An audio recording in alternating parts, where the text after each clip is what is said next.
శ్రీ సీతారామచంద్ర స్వామి జాతర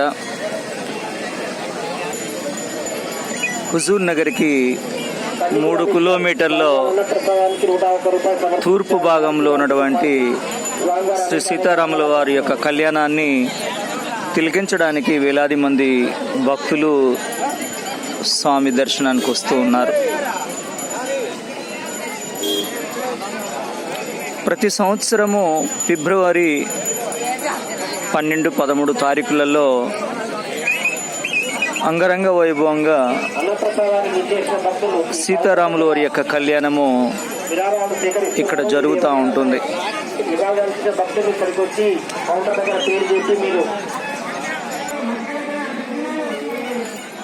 స్వామి వారి యొక్క కళ్యాణ మండపం